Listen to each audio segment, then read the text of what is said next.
kalakihan. Ay ano, tignan mo yung mga kabundukan, no?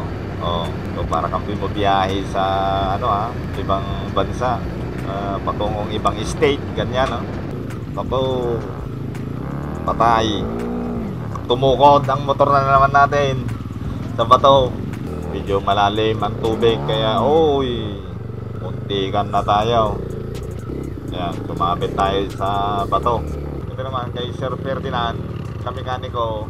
Ayun, patay ka diya.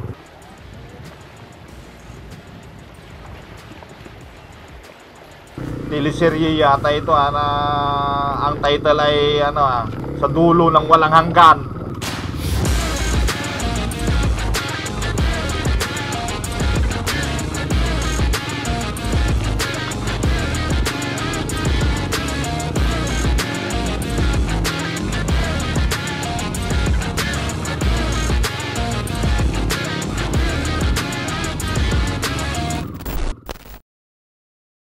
Another day, another trail na naman tayo, mga ka-enduro. Ayan, nagkakitaan dito sa may bayan ng Bugalyon. So this time, kasama natin ang Team Enduro, kasama na ang Team Dagupan, at saka Team Dig. Ito na, lalarga na tayo. So, doon tayo nag-unload kanina sa may harap ng canteen. Tapos kakain na rin tayo doon ng ating breakfast at bumili na rin tayo ng ating babaunin sa trail na ito. So ang pupuntahan natin ngayon, itong nirota ni Master Yuhan dyan sa may Mapita patungong Bugod Sili. So ang labas niyan, mga tarim na, dadaan tayo sa River Banks yan. So ang pagkakaalam ko rito at ang nasabi ni Master Yuhan, bato-bato ito, na may halong river crossing. So andito na tayo ngayon sa mismong bayan nila, sa harap ng church. Yan, kakaliwa tayo dito. Yan. Ang gamit din natin ngayon yung ating Kawasaki GLX 230. Malamang pagka ganito kasi na medyo hard yung natin, ruta natin. So for sure na tayo, for sure ball na. Ang gagamitin natin dito talaga yung kondisyon. Hanggat maaari yung iwas tayo sa aberya, kasi pagka nagkataon nagka-aberya tayo, una madidili ang ating dyan, ang ating biyahe, damay na lahat. Kasi yun na nga, ang sabi nga natin, sama-sama tayong papasok, sama-sama tayo ding lalabas. Ayan, so more on road muna tayo dahil papasok tayo doon sa Mapita, sa may river doon. Nasa 14-15 mga ganon ang riders na sumama. Kasama na ako doon. Yan, syempre bago natin ito tatahakin, yan, inihiling ko rin sa ating Panginoon na gabayan kami, ilayo niya kami sa disgrasya o anumang aberya. Bigyan niya po kami ng lakas at bigyan niya rin kami ng kaisipan, sapat na kaisipan at skills para malampasan namin itong trail na ito. Ako rin ay nagpapasalamat din sa aking mga kumuha sa akin at local ambassador nila. Andyan ang ating EBM pullers para sa ating jersey, kasama na ang mga jersey rin na sinusuot ng ating mga kasama sa Team Enduro. At ang MOKIM helmet, yan, syempre protection natin yan, bukod sa ulo, pati na rin sa mata. At saka para sa kaalaman din ng lahat, magaan itong gamit kong MOKIM helmet. Yan, so salamat sa ating Panginoon ulit at binigyan niya tayo ng pagkakataon ulit na makita ang isang magandang dyan, trail. Ito na, papasok na kami sa nag-backdoor na kami para alam mo na, shortcut ba. Labas namin dito, malapit na rin sa Mapita Beauty. Ang Mapita Beauty naman ay makikita dyan sa may bayan ng Aguilar. So pagka ganitong highway talaga, ako naman ang ginagawa ko rito dahil nga iniingatan din natin yung gulong natin at para maiwasan din natin yung madaling ang putput. So rolling lang, hindi ko masyadong pinipwersa. So ibig sabihin lang noon nasa na ako 5th gear o 6th gear na, para hindi ganun nagkakaroon ng traction. Ito naman pagka sa rough road naman, ang nangyayari naman dito kapag rough road, yan, pwede kong banatan na. Mostly gagamitin ko na yung power niya, yan, 3, 4, yan, para may hatak. Total lupa-lupa lang yan, kakamot lang yan. Ayan, so rat-ratan ng mga kasama. So kapag nasa huli ka talaga dyan, iyo ang mga alikabok nila.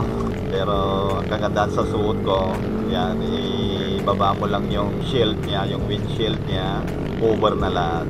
Saka hindi na ganun pasukin ng alikabok. Saka sa araw na ito, sa trail namin, wala kami mga beginner. Yan, kaya mostly may mga experience na to. So ang tawag ko na sa kanila, master. Yan, mga patikan na o veterano, hindi na alagain. Kaya ganyan na sila magpatakbo. Ayan, so antayin natin. Labas namin galing doon kanina, labas namin highway. Ayan, papunta na ito sa Mapita Beauty. Habang inaantay namin yung mga iba namin kasama, saka syempre head count ulit. Ang maglilit sa atin ngayon sa trail natin ay ang kasama natin sa Team Enduro na si Master Yuan. Ayan, so after namin tinahak yung daan na yan, habang inaantay yung kasama ulit dahil nasiraan o kaya na flat si Master Yuan, nakuha namin mag Red Bull muna dyan sa may Mapita Beauty. Ayan, ito. Ayan, so unang umakyat si Master Joe TV, taas niyan. So most probably ang height ng inaakyat natin dyan siguro nasa around 30 feet, 30 to 50 kamo na. Ayan, so sumunod si Sir Bano. Ayan, ang Team Dig, dirty is good. So all goods, makakyat siya. Lakas niya, lakas ng motor, lakas pa ng driver. Sumunod naman si Arki ng Team Enduro. Gamit niya KLX 150.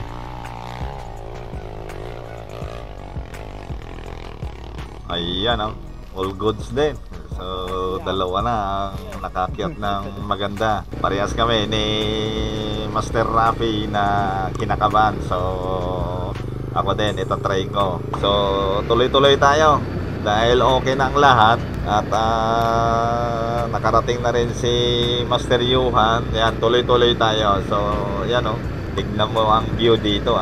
Hindi masyado pang ito, nadadaanan kalsada. So ito, pagka didiretsuhin mo daw ito, ang labas na itong daan na ito patungong daang Kalikasan. So kung mapapansin nyo ang daan, 2 lane din. Ayan, tignan natin ang view. Tignan nyo ang view, grabe, para kang nasa ibang bansa. Sunday ngayon, kaya marami rin ang rider. Ayan, mga scooter, underboat, yan, nagsisipuntahan din sila. At syempre, pwedeng ito kasi talagang pasyalan dayuhin mo talaga ito para makakita ka rin ng kakaibang aura ng kalikasan.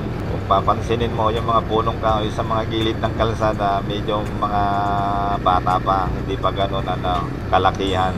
Ay tignan mo yung mga kabundukan, so para kang bumibiyahe sa ibang bansa, patungong ibang state, ganyan. Tapos ang lamig pa ng hangin, downhill ito, downhill.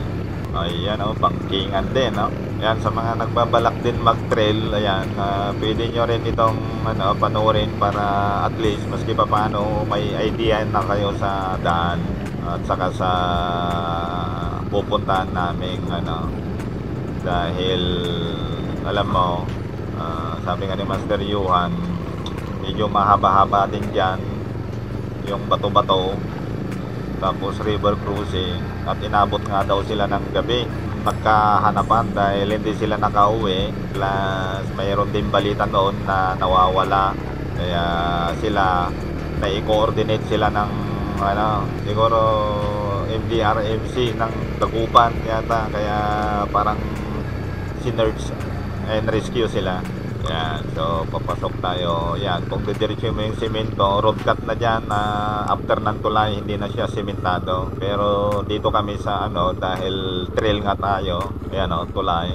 Pag diretso mo yan, lagpas ng tulay, uphill yan, pero hindi na yung ganon sementado. Yan, naulan na yung mga kasama namin, kaya humahabol na lang kami dyan. Try natin tanungin yung mga nandito kung may napansin silang mga naka-enduro, para sa ganon doon na lang kami pupunta, kasi baka mamaya magkasalisiyan. Ayan titignan nyo, may mga tao.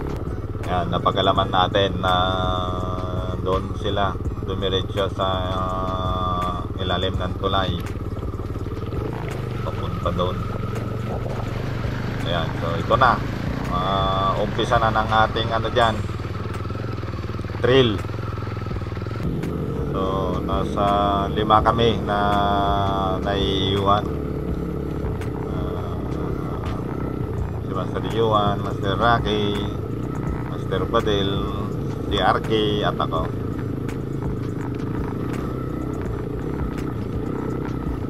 So dito na ang simula ng ating bato-bato trail. Yun yung pagmasdan ng aming dadaanan.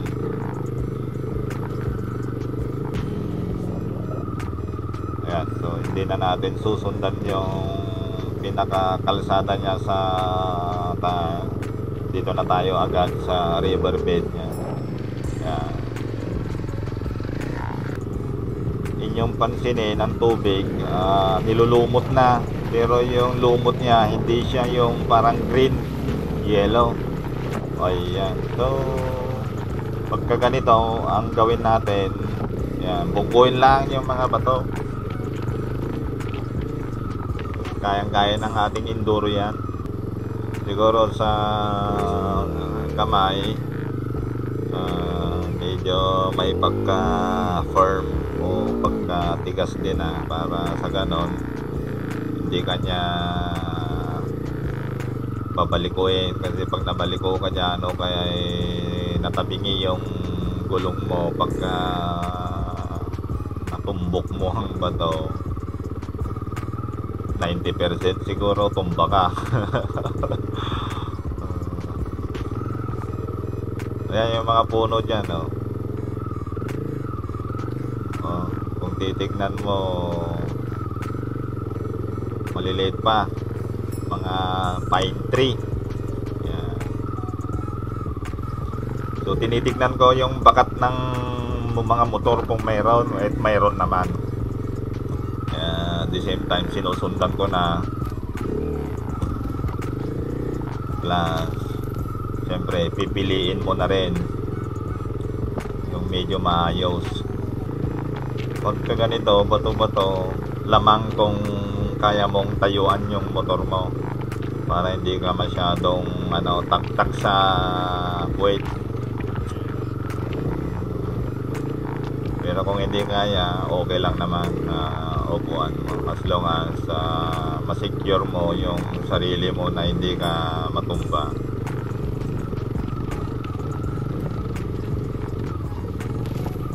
Saka isa rin, kailangan may konting speed ka para alam mo, the more kasi na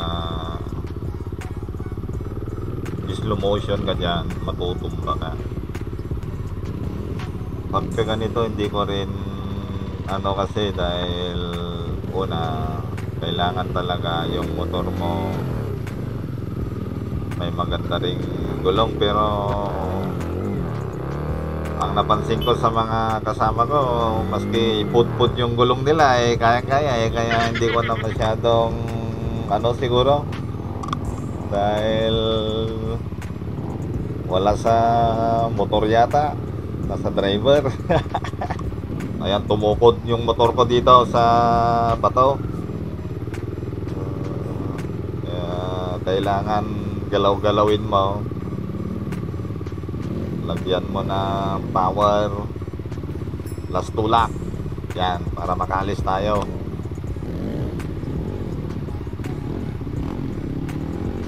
Saka syempre titignan ko rin yung direction na aking dadaanan para may iano ko na.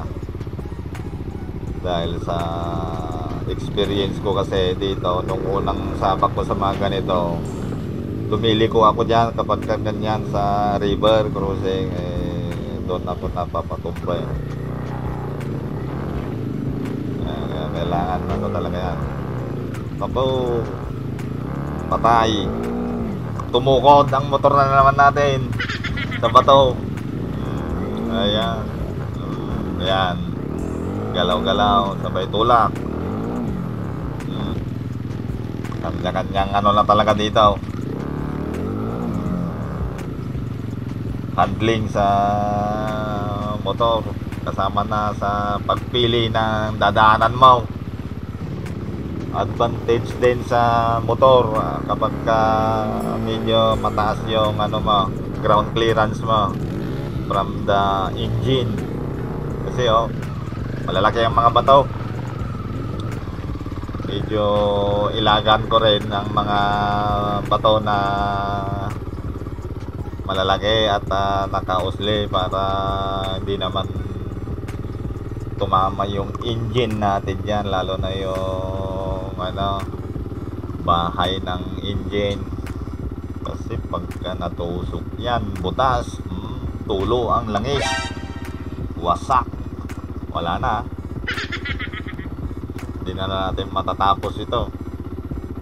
Saka ang napansin ko pa rito, talagang hanggang dito sa dinadaanan ko, dinadalaw yan ito ng tubig. Kasi may mga sumasabit-sabit na yan, kaya medyo mataas din ang tubig dito talaga kapag may siguro pagka tag-ulan yan, pag dire-diretso ang ulan. Sa ngayon kasi maganda ang klima, tapos buwan ng Pebrero, so hindi pa ganun tag-ulan, halos wala pa nga Saka isa pa sa masasabi ko rin dito, dapat sakad mo yung motor mo, dahil kapag mataas, tumuntong yung motor mo sa bato, ayan, at napahinto ka, ayan, pwede mong ika-outbalance. Kailangan natin umabol dahil malayo-layo pa, dahil wala tayong nakikitang tao pa na yung mga nauna sa atin, kasi nasa 15 kami na rider, kaya kailangan namin konting bilisan, gumalaw-galaw. Halos hindi na nga sa magpapahinga Pero ito na yung ipinagmamalaki ni Master Yuan na nakita niya na pwedeng pagtrilan. Kaya pala sa GC namin, sabi niya full tank ang motor, kasi nung trinay nila ito, naubusan sila, as in empty yung mga motor nila, walang gasolina, tapos naabutan pa sila ng gabi, kaya natulog sila. Hindi ko lang alam kung saan banda rito, kung saan sila naubusan at natulog, kasi inaabot sila mga 8 to 10 PM pa, tumatakbo pa rin sila Pero hindi nga ganun maka kilos dahil okay makapatakbo ng matulin, dahil malalaking bato talaga. For the meantime, pipiliin ko muna yung aking dadaanan, so hindi ko muna ito tatahakin yung river crossing. Ayan, umanap ako at dito ako sa gilid dahil medyo matino pa wala masyadong bato maliliit ang mga bato dito sa gilid Tayo ay tatawid na naman. Sundan natin si RK, kasi si RK ang nasa unahan natin. Ayan pansinin nyo yung mga lumot, yellow. Pagkadadaanan, humihiwalay sila. Hindi kagaya yung verde na nakakapit na talaga sa bato. Mas madulasis yun, maduldulasis. So habang napapatigil tayo, tinitignan din natin yung dadaanan natin, para sa ganon hindi naman tayo masyadong mahirapan, kasama na ang pag-iingat sa ilalim ng makina ng motor natin. Kasi hindi nga biro, dahil hanggat maaari hindi tayo pwedeng mabasagan ng makina. Ayan, kung papansinin mo yung tunog ng motor ni Arge, bomba-bomba lang, para alam mo na, tatalon-talon o kaya may power kaunti, itutulak-tulak niya. Maski ganun na pipitik-pitik lang yung takbo namin. Sabi ng mga master natin, pagka bato-bato, sa pagpili ng gulong, yung medyo gami. Yan, marami naman dyan ang pwede. Sana nga may mag-i-sponsor sa atin ng gulong. Shout out sa mga makakapanood dito, lalo na yung mga may gulong na binibintang pang off-road at saka pang enduro. Ayan, mabigyan nyo ako, may try ko, sana all. Ako dito, ang ginagamit kong gear, second gear na. Okay. Second gear dahil may power naman yung motor natin. KLX 230 RS to 2023 model. At saka kaya naman hindi siya yung kickstarter, electric starter na siya. So pindot gaming, advantage din dahil hindi rin masyadong nakakapagod yon. Ayan, naghahanap ng pwedeng madaanan si Argen. Tinitignan ko siya para kung pwede. O di dyan tayo, at saka akyat muna tayo konti para maka dito sa bato-bato, makaiwas man lang. Pero hirap naman yata si Arki. So yung parang napapanood natin na reels, parang andali-dali akyatin yung mga maski ganyan na terrain. In reality, mahirap din pala. Patay ka diya. Dito na nga lang din sa bato titigil-tigil na nga rin tayo Pero pagka pinapanood natin sa reels, sarap tuloy-tuloy lang iba pa rin talaga in reality. So, try natin dyan. Try natin dito umakyat para makaiwan sa bato kung kakayanin natin. Mataas, di natin kaya. Ayun, makakyat na si Arke doon galing wala, di natin kaya. Kaya tingin ko dito na ako sa bato-bato, pagtiyagaan na lang. Ang nasa aking isipan naman ngayon, hanggat maaari pagka river crossing may tubig-tubig, hindi tayo pwedeng matumba, kasi pag natumba tayo pwedeng mapasukan na naman ng tubig. Aberya yan. Ayun, makakapasok na rin tayo dito sa gilid. So inuulit ko itong tinatahak natin Aguilar to mga Tarem, Baya Mapita to Pugon Sili, Barangay Pugon Sili. Ayan, nakatawid tayo.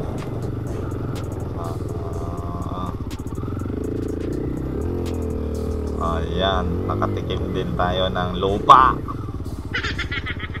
Pero teka, bakit may sasakyan dito? Saan dumaan? Parang pinahirapan natin sarili natin doon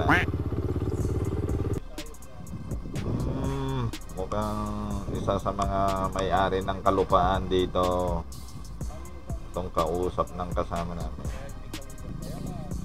Ayan, nagpapaalam ata si Master Badel na makikiraan o kaya ano man ang pwedeng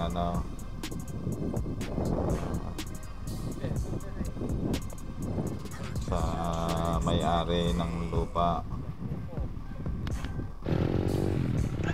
Ayan, so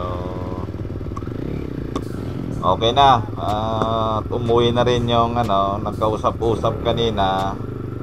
Yan, ipinaalam natin. Tapos pumayag naman sa susunod daw na gusto man natin mag-camping dito sa lugar niya, ipaalam lang para sa ganon aware siya, dahil mayroon din siyang inaatasan dyan na tagapagbantay.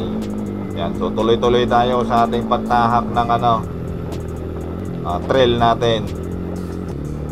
Dito rin dumaan yung may-ari ng lupa, yung naka-pick up kanina.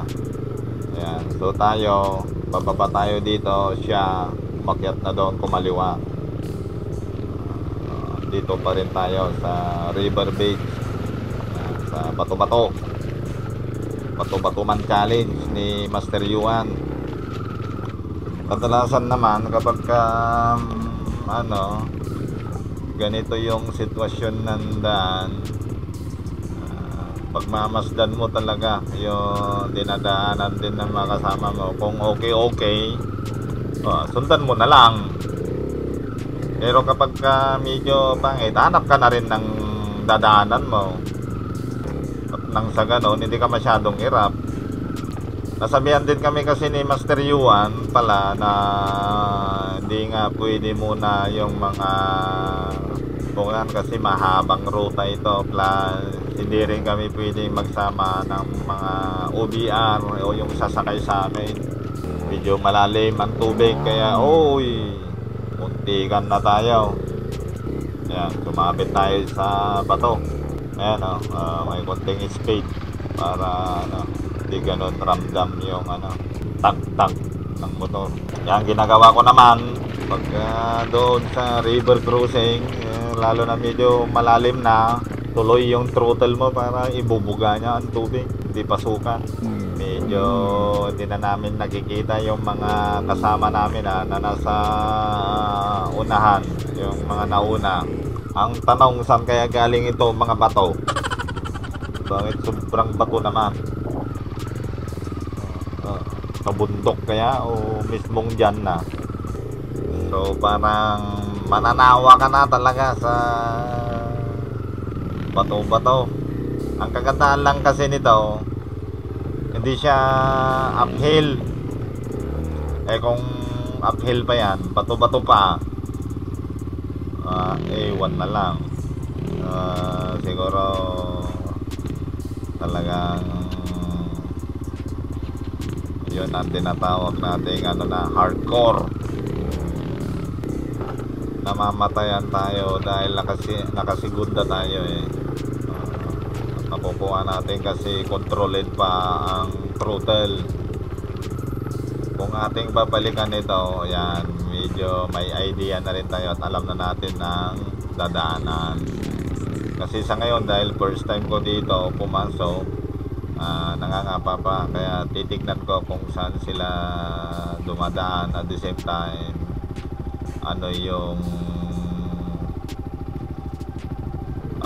ruta o yung direction ng agos ng yung dinadaluyan ng tubig,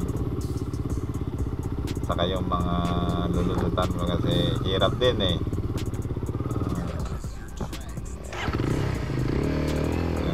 siguro baka iba yung napasukan mo rito, pwede ka nang mawala, maluwang hindi pa kita masyado yung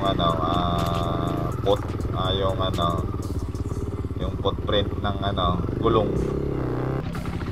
Kagandahan lang din dahil araw namin ito pinasok, daytime namin siya pinasok.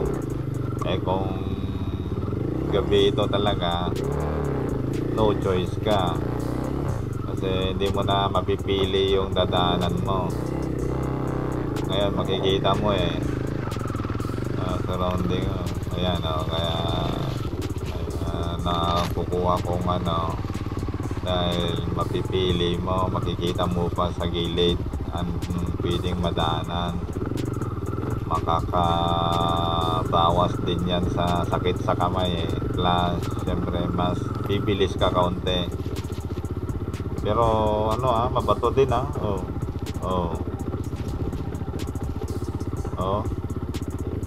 yun lang, medyo natatakpan ng mga damo-damo kaya hindi makita.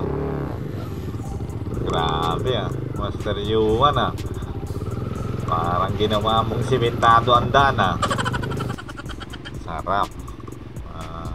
Ito ang ruta na hindi pa nadadaanan din ng mga kasama.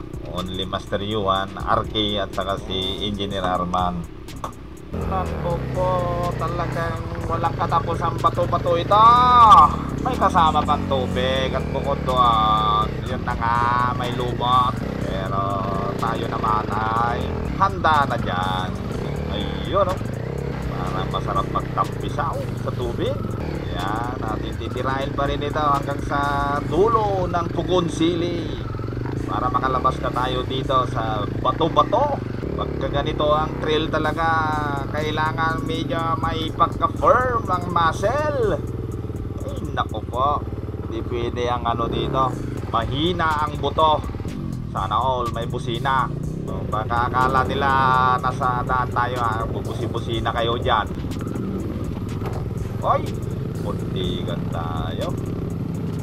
Saka syempre idagdag mo na rito ang kumpletong kasuotan, lalo na ang trail boots, para sa ganon may katulungan yung ankle mo na hindi ka mabalian o mabalikot. Ako, masakit yun. Parang ang alam mo na sa basketball, yung naligos, ay sakit nun. Kung mayroong madamo, mayroon din mabato-bato. Ayan. Dito hindi ganon pansin ng skid ng o kaya yung footprints ng gulong. Pero kasi sabi ni Master Yuan, diretso lang ito bato-bato lang. Kaya no chance na maligaw pa rito. Ayan, inuulit ko ang tinatahak natin. Pugon Sili, barangay ng bayan ng mga Tarem. Galing tayo sa Mapita, Aguilar. Parang disyerto Sa pagpunta namin dito, o kaya yung panahon ngayon, medyo maaraw. Kaya hanggat maaari magbaon din ng mga, alam nyo na, yung mga pang-replenish, gaya ng mga Gatorade, yan, Pocari, ganyan, bukod sa tubig. At syempre may baon din pagkain. Parang ang nangyayari sa amin dito ngayon, usad pagong. Nako. Pero mapagtsatsagaan yan kasi nga ayon sa ating kasabihan matulin pa rin ang pagong.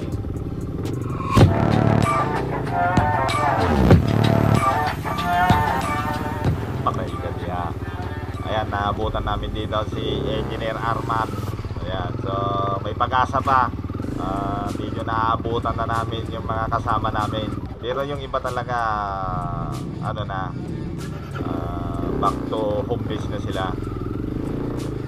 In short, nagsi-uwian na o nagsibalikan na. Sa tingin ko ayaw nang iruta ito dahil baka magkasgasan ng kanilang motor. Patay ka siya. Bukod doon kasi ang risk pa niya yung sa ilalim ng engine. Ayan, hindi masyadong kita ang mga bato. Pag matumba ka dyan, diretso na swimming para masaya. Okay, Manso. Kanya-kanyang banat. Sa unahan namin, nakikita na namin yung mga kapatid ni Engineer Arman, ang mga Maramba Brothers. Ayun, nakaahon tayo doon. So tingin ko talaga kapag ganito talaga masaya. Dahil bakit kamo napapasok mo ang mga hindi napapasok instead na maglakad ka, nakamotor ka o ayaw mo pa yun. Sarap taon, di ba? Yun ang kainaman ng mga trail riders talaga. Kasi sa pagdating sa kalsada, yan, mapagamit ka ng scooter underbone. Yung mga nakikita mo lang, yung mga nasa gilid. Although napapasok mo nga naman yung mga tourist destination. Puwera lang ito talaga. Ito kasi masasabi kong Virgin Island o kaya sabihin natin virgin na lugar yan, na hindi pa masyadong nadadaanan man ng mga lokal, pero iilan lang. Advantage na sa atin yan. Tuloy-tuloy lang tayo dahil alam mo na, maunti-unti lang din ito hanggang sa makarating tayo sa ating finish line. Masaya na ako. Para sa akin, walang mahirap pagka ginusto mo talaga. Pero kung ayaw mo, talagang hindi mo mai-enjoy dahil may guilt of conscience ka eh. So, first time ko ito. Yan, medyo maliliit pa yung mga puno dito sa mga river beach. Yan, baka pagbalikan namin ito malalaki na. Huwag naman sana, kasi sarap talaga ding ulit-ulitin ito.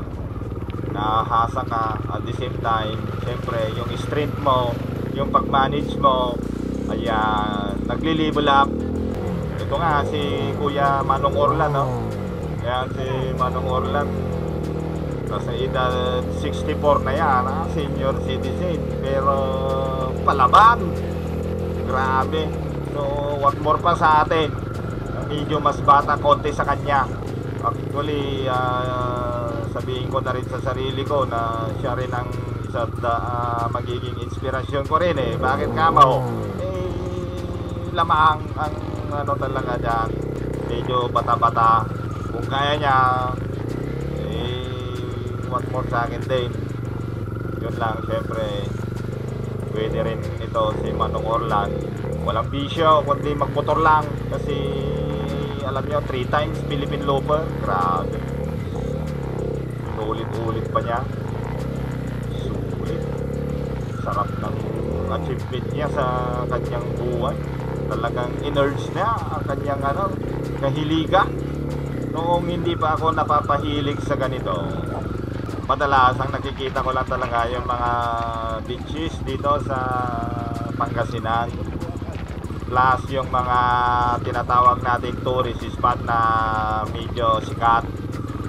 Ilan nga lang, dahil syempre alam mo na, ngayon parang napapadalas na, marami na akong nakikita. Maganda pala ang loob nito, itong mga bulubundukin dito sa may barangay, bayan ng Aguilar, Bugalyon, Sual. Yan, nakikita natin. Napapasukan natin yung mga tipong pinaka-interior na bahagi ng bayan nila. Natingin ko yung mga ibang lokal dyan, o yung mga lokal dito, hindi pa nila napasok. Tayo napasok na natin. Ang saya, di ba? Second gear ang gamit natin, kaya namamatayan tayo. At tapos talagang mayroon din yung pangangalay ng kamay. At tingin ko ito, after ng pagtahak dito sa bato-bato, puro paltos na itong kamay ko. Buti na lang nagsuot tayo ng gloves. Well, yun naman talaga ay kasama sa gear natin.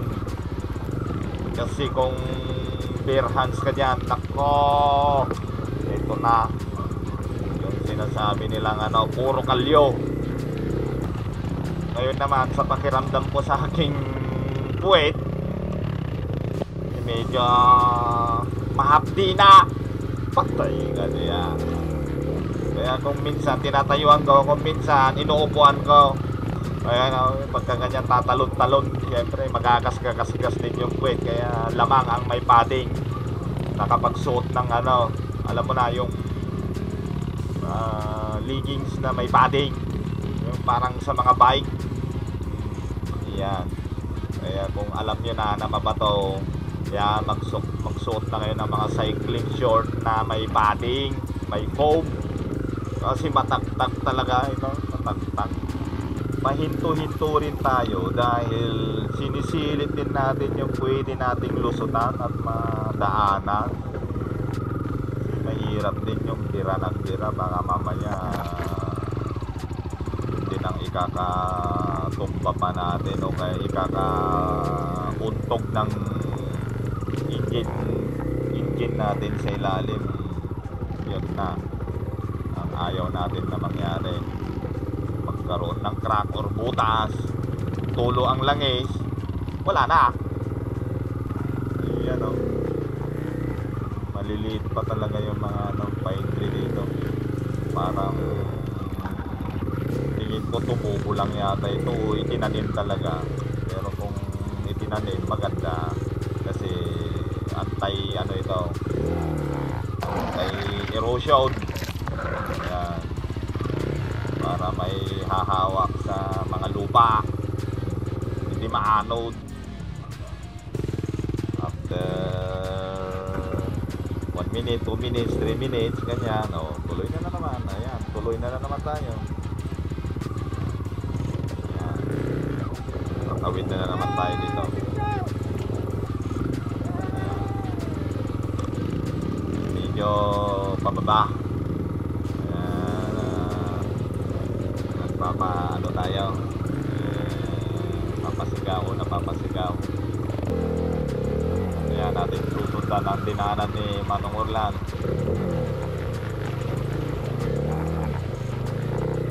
Hindi nakitaan natin na matino ang daan.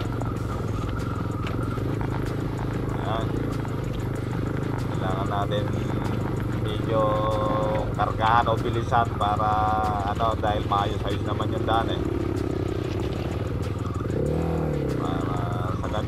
mapaaga. Ang gamit ni Manong Orlan dito, Yamaha XTC pala, XTC 125 lang yan. Samantalang sa atin 230 KLX, sila Master Yuan 150 140 RF, kay Rocky 150 partida yun. Ito naman kay Sir Ferdinand, kamekaniko. Ayun patay ka diya. Tumba, napasukan ng tubig yung tambutso. Ayan, natin panoorin kung ano yung gagawin nila dyan. Ayan, so pinatay niya yung motor o patay yung motor. Tapos huwag niya muna i-start yan, makakahigop yan Taob mo na, taob. Ayan na yung sinasabi ko, napasukan ng tubig, dumaan sa tambutso.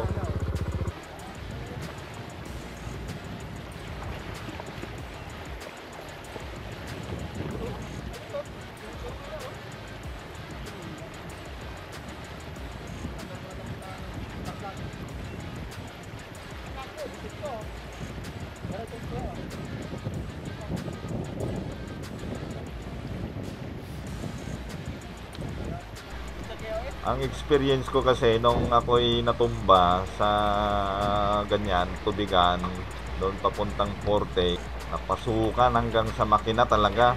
Nahaluan yung langis natin ng tubig, kaya binuksan yung breather. Ayun, napandar pa. So, swerte pa. Lakas talaga ng microbike. Grabe, panalo ang rin dyan, pagpili niya ng microbike. 150 yan yung MMC 150 yan mababa na, sakat mo pa. Pero sa height ko, ngalay ako dyan. Mababa, ngalayan pa. Lalo na kung hindi mo masyadong may patong sa footbrake yung pa. Lalo na pag ganitong sitwasyon ngalayan pa. Tapos may kabigatan din konti yung natin, ginagamit natin trail boots. Pagbasa pa, may tubig. Ito pa, talagang mabigat na yan.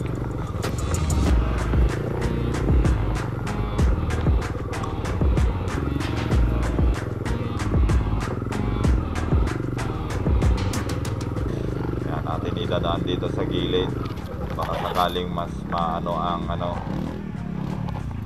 bato. Mas sa gilid talaga, mabato pa rin.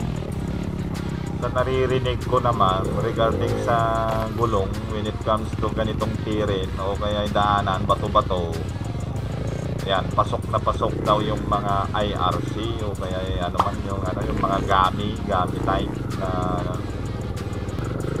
ito naman, pagka buhangin yan, bilisan mo para lutang ka, hindi ka lulubog. Parang hinarangan nila yung tubig dito para sa ganun matrap kaunti. At nang hindi siguro gagamitin nila yung tubig doon sa mga pananim nila.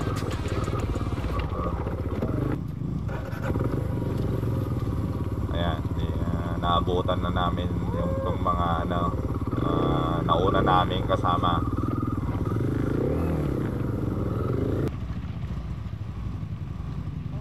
Itong nasa harapan natin si Master Rapi.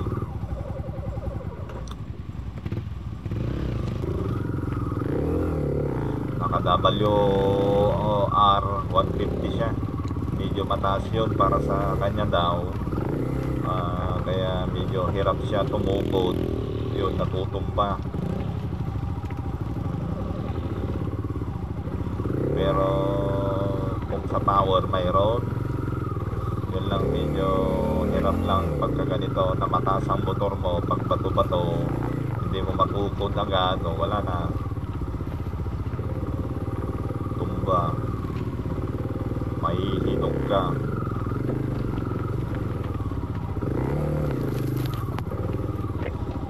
Pero advantage yun dahil mataas yung ground clearance niya. Hindi masyadong nauuntog sa bato yung ilalim ng makina niya. Hindi kagaya sa akin dahil pinababa ko, pinalower ko konti.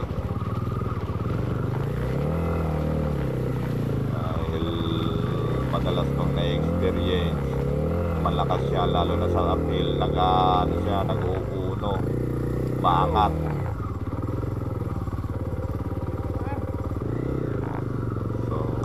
Banat lang ng banat para marating na ang dulo. Medyo tumitimnong ko na ang daan dito Nakapag-relax kaunti ang ating puwet dahil tumayo tayo. Medyo malalim. Tama, gasan mo ng gasan kapag lumusong ka sa tubig para may buga niya tubig, hindi mapasukan.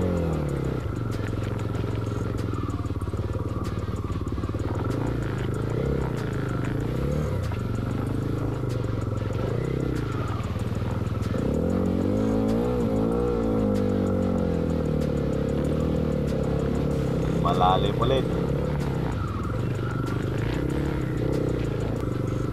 Ayan, itinuturo ni Master Yuan kung saan daw sila natulog.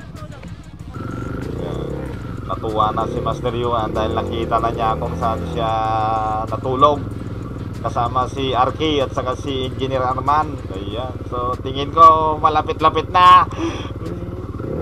Masaya ito.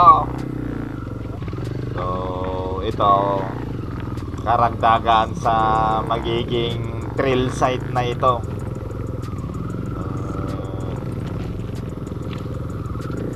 Pagdala ni Master Yuan sa atin dito, nakita na rin natin na pwede na magiging trail site. Nung mga panahong yun kasi na naligaw o kaya talagang tinahak nila, lakas loob lang ang baon nila. Ayan, so after namin mag-picture doon, umalis na rin. So ang iksi na doon, natulog kunwari si Master Yuan. Before and after, ang kwento pa niya na talagang naubusan na sila ng gasolina. Bukod doon, inaabot na talaga sila ng gabi. Dahil sa nakita niya kasi sa GPS niya na pwede, sabi niya may lulusutan daw.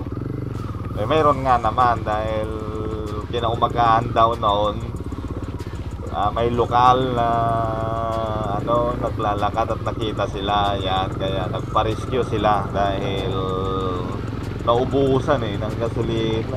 Alangan na hatakin nila yung motor. Bato-bato, di mahihirapan sila dyan. Kailangan mas maganda tatakbo yung motor para mas mapagaan pa. So maraming kwento si Master Yuan dyan dito sa bato-bato na ito. Well, ating ano naman nakita naman talaga grabe. So nakaka ano rin ito si Master Yuan dahil malakas ang loob niya na pasukin ang mga ganito na parang wala nang katapusan walang lalabasan pero tingnan natin kung anong mayroon talaga doon sa exit nito. Ayun na nga, may mga tao na nga sa harapan natin tingin ko yung mga tao na yan, yung mga lokal na rin dyan kaya talagang dinadayo din nila yata ito, nagsiswimming din ayan nasusulyapan ko na sila. Sa unahan natin may mga tao, mukhang grupo pa nga yan, masaya na to dahil pagka ganyan may mga tao welcome sa trail talaga, meaning kabahayan na yan dahil na yan ayan may mga tao na lupit talaga ito si Master Yuan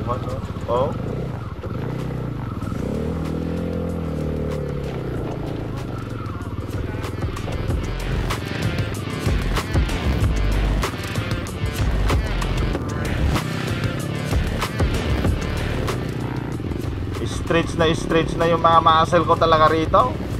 Tumatalbo-talbog parang bula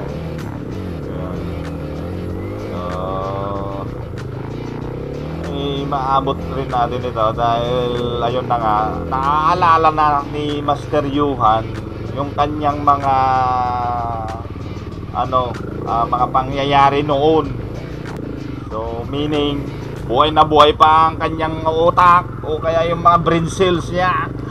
Lupit mo talaga Master Yuan kasi buhay na buhay ang diwa mo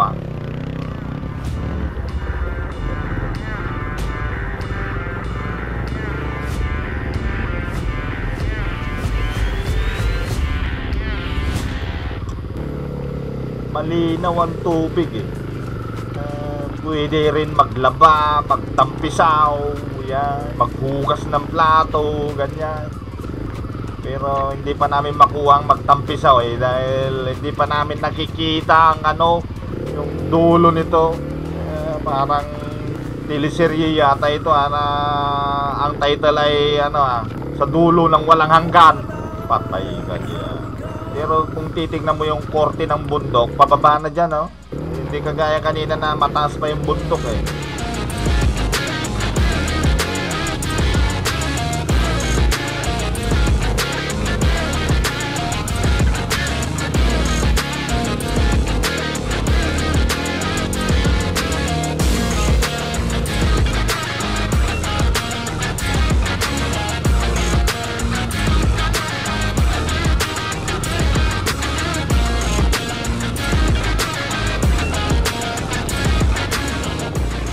summer din siguro ito hindi nauubusan ng tubig. Pero kapag katag-ulan naman hanggang sa dinadaanan natin inaabot ng tubig yan dahil pansin ko sa mga may mga plastic sa sumabit.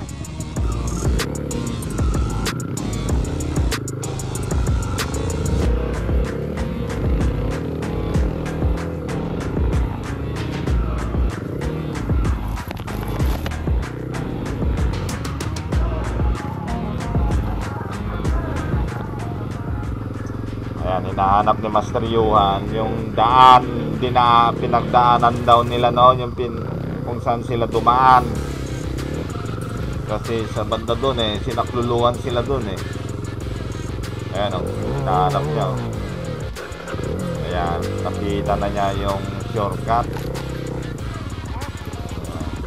So tingin ko ito na nga. Oo, kasi ayan may bakas ng daanan din talaga ito yan ang ano sa trail talaga. Ayan, may daanan na kalabaw, pao, yan. Meaning may tao na yan. So yan, no? Daan talaga ito. Malakas ang memorable ni memory ni Master Yuan. So hindi na tayo na doon sa river bed. Parang paikot lang din naman yun eh. Ito yung parang shortcut na niya. Tayo natin. Yan, kagandahan yan. Medyo mahangin. Kailangan natin yan para maski pa paano ma-refresh tayo. Ayan, so dito tayo dumaan dahil dito rin pumasok si Master Yuan eh. Pero yung daanan na dinanan ni Master Badel, pwede pa rin yun. Dito lang tayo pinadaan ni Master Yuan. Dahil siguro dito rin siya dinaan noon.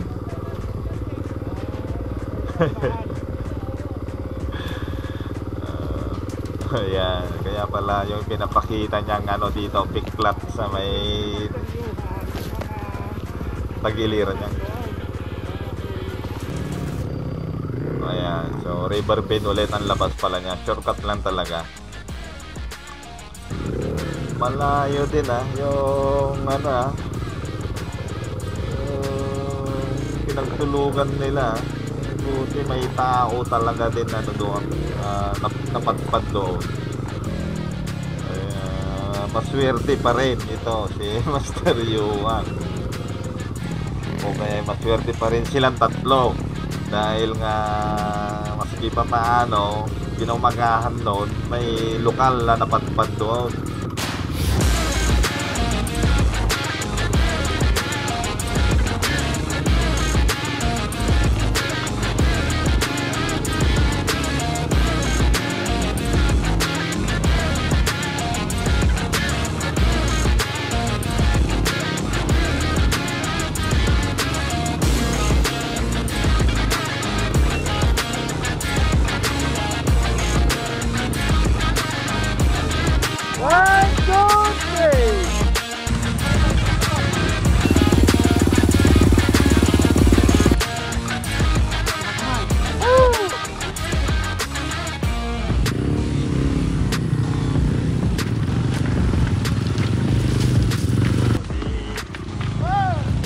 One, two, three.